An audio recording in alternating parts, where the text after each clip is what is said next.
안녕하세요. 뉴질랜드 지우맘입니다. 그동안 좀 오랜 기간 오클랜드 락다운이어서 제가 학교 관련 포스팅을 거의 잘 못했어요. 집에만 있느라 오늘은 좀 큰맘 먹고 주말에 사무실을 잠깐 나왔어요. 오늘 제가 말씀드릴 거는 뉴질랜드 사립학교에 대한 이야기를 좀 할 건데요. 제가 크라이처치에서 4년, 오클랜드에서 약 15년을 살았기 때문에 아무래도 이 정보들이 오클랜드 학교들에 조금 더 포커스는 돼 있습니다. 그럼 우선 뉴질랜드의 사립학교가 전체적으로 47개 인디펜던트 스쿨이 있어요. 근데 전체 뉴질랜드 학교가 한 2,500개 정도 있으니까 약 2%에 해당되죠. 근데 이 사립학교에 등록한 전체 뉴질랜드 학생 수가 2020년 7월 1일 기준에 의하면 약 3760명이에요. 전체의 약 4% 정도로 보시면 돼요. 인디펜던트 스쿨 사이트에 보시면 이 47개 사립학교들에 대한 뭐 지역별, 카테고리별 학교명을 살펴보실 수가 있는데요. 뭐 예를 들어서 기숙사는 있는지, 남녀공학인지, 남자 학교인지, 여자 학교인지, 심지어 뭐 초등학교만 있는지, 중학교부터 있는지, 아니면 뭐 초등학교, 중학교, 고등학교를 다 포함하고 있는지. 그리고 커리큘럼은 뭐 NCA만 하는지 캠브리지 하는지 IB 하는지 이런 것들을 전부 다 카테고리별로 학교 리스트를 뽑아 보실 수 있으세요. 아마 이 정도 구분하시면 부모님들이 원하시는 그러니까 팩트, 사실적인 정보들이 아닐까 싶습니다.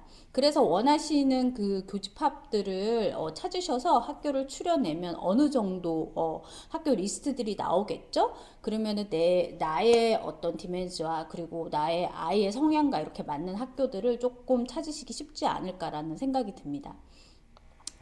비용 살짝 언급드리면은요, 뉴질랜드 사립학교들은, 그러니까 현지 뉴질랜드 학생들, 시민권자, 뭐 영주권자, 아니면 부모님 중 한 분이 워크비자를 홀딩하셔서 자녀분들이 도메스틱은 학비를 낼 필요가 없는 학생비자를 소지하신 분들, 이분들 같은 경우에는 도메스틱 피로 적용을 받으시는데요. 학교마다 차이는 좀 있기는 한데, 약 뭐 뉴질랜드 달러로 2만 불에서 플러스 마이너스 이 정도로 보시면 돼요. 그러면 한 1,600만 원?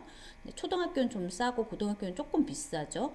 유학생은 여기에 곱하기 2배 하시면 됩니다. 물론 도메스틱 비용에 뭐 플러스 7,500불 연간에 한 600만 원 정도만 추가해서 차지하는 뭐 그런 처치의 캐세드럴 그래머 스쿨 뭐 이런 스타일의 학교도 있기는 합니다. 제가 이번에 캐나다 사립 학교들을 좀 알아보니까 이런 스타일 학비를 적용하는 학교들이 꽤 있더라고요. 뭐 도메스틱 15,000 플러스 인터내셔널은 플러스 5,000불 내라 이런 식으로.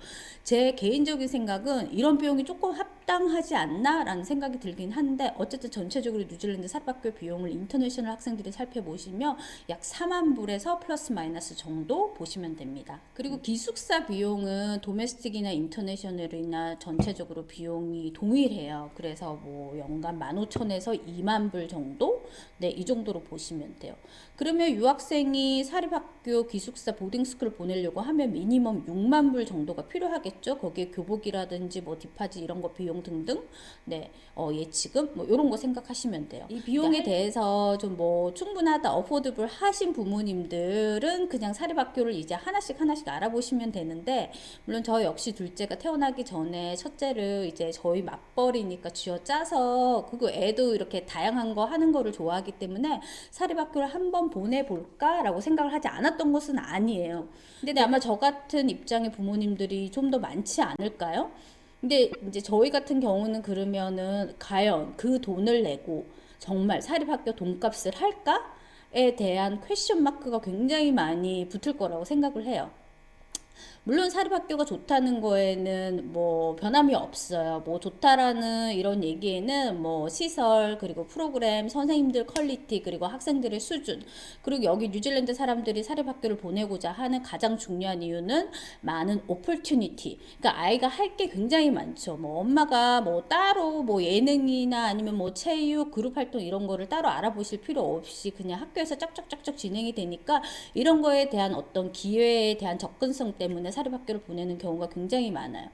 근데 또 일부 이민자들이 사립학교를 굳이 보내고 있는 부모님한테 공립도 좋은데 뭐하러 쓸데없이 돈 들여 사립을 보내느냐라는 코멘트의 견줄 퀄리티의 비교는 절대 아니라고 저는 생각합니다. 당연 사립은 금액 대비 월세하죠. 제가 앞서 언급해드렸던 이런 항목들을 견주어 볼 때. 근데 상담을 간 유학원에서 뭐 사립학교에 대해서 관심이 있다고 하면은 옳다구나 좋아서 뭐 이런저런 사립학교들을 나열을 하면서 그리고 사립학교가 공립학교보다 월등히 좋다 뭐 이런 얘기들을 많이 들으실 텐데요.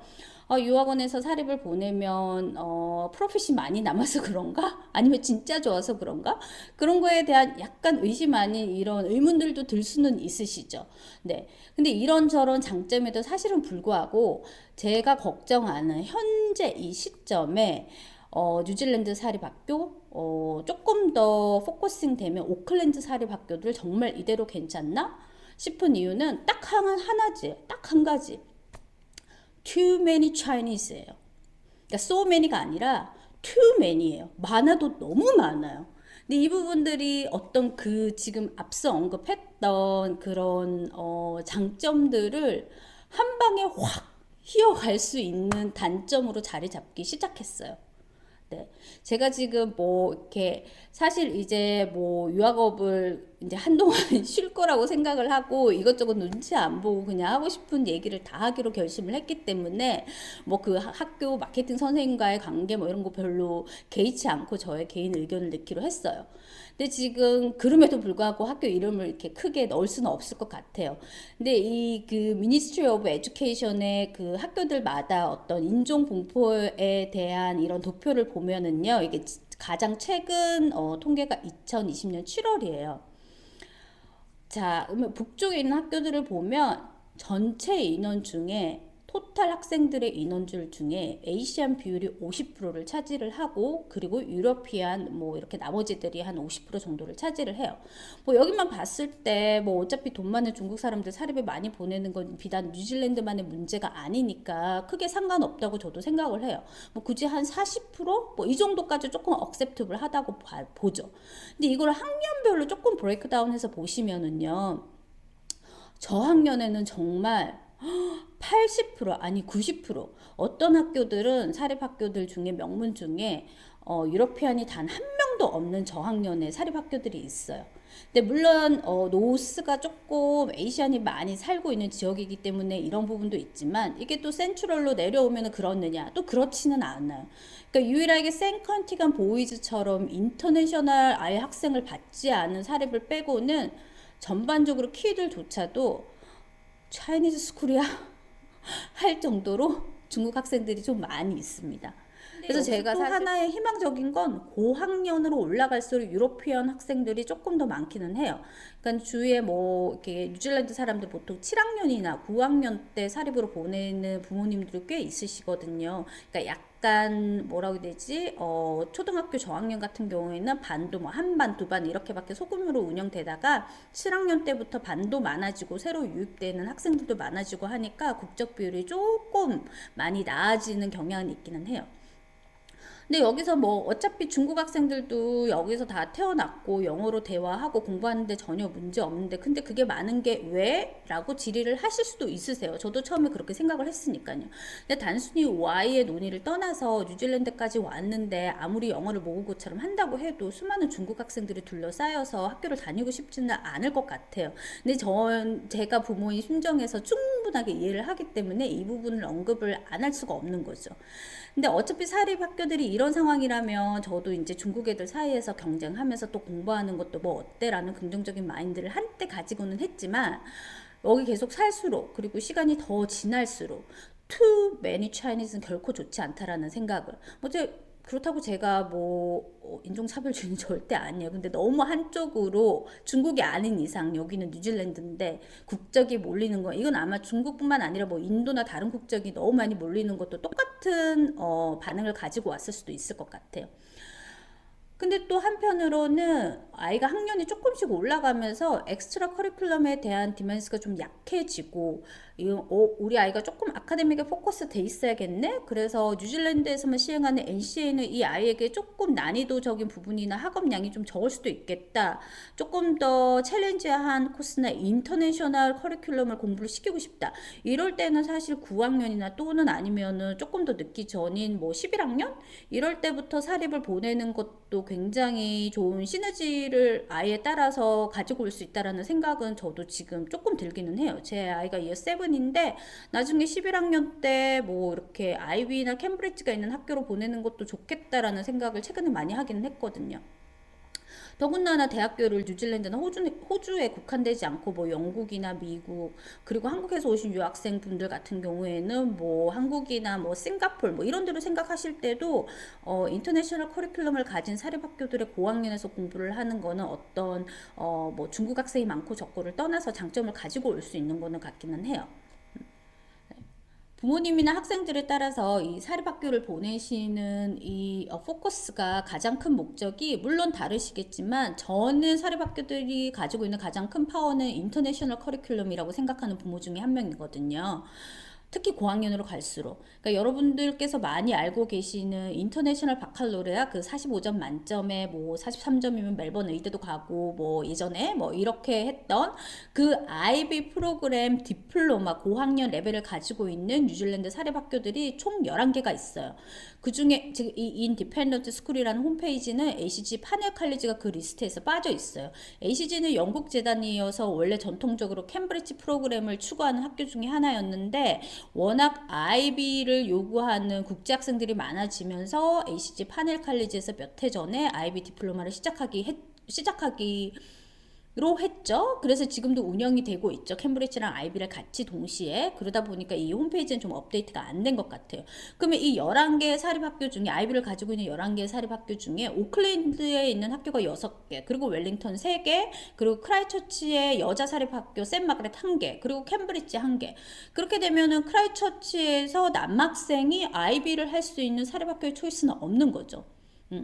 반면에 또 캠브리지를 가지고 있는 학교들은 사립학교 12개가 있어요. ACG 캠퍼스 4개를 포함해서 나머지 학교들이 있는데, 이것도 대부분 다 오클랜드에 있다는 거죠. 그러니까는 지방에 있는 사립학교들이 어떤 국적 비율이나 이런 부분에 있어서는 굉장히 장점이 많지만, 또 인터내셔널 커리큘럼적인 부분에 대해서는 내가 뭐 4만 불 이상 아니면 1년에 보딩까지 6만 7만을 내고 갔는데 아이비나 캠브리지 프로그램이 없는 사립을 왜 보내야 될까, 이런 생각을 하실 수도 있으세요. 저는 당연히 할 수 있을 것 같아요. 네. 이렇게 따지다 보니, 물론 저처럼 정말 이것저것 다 따져서 학교를 고른다고 하면 사립 중에 중국인 비율도 30% 미만이어야 되고, 그리고 다양한 엑스트라 커리큘러도 있어야 되고, 학업뿐만 아니라 스포츠, 드라마, 미술, 음악, 퍼포먼스 등등 다 해야 되고, 그리고 플러스 인터내셔널 아카데미 커리큘럼까지 가져야 된다고 하면 제가 아이를 보낼 학교가 뉴질랜드에는 없는 거네요. 네. 굳이 베스트 초이스라고 하면 11학년이 되기 전에 아카데미 커리큘럼 하나만 보고 전학을 시키는 방법밖에 없을 것 같다라는 생각을 저는 잠깐 하기는 했어요.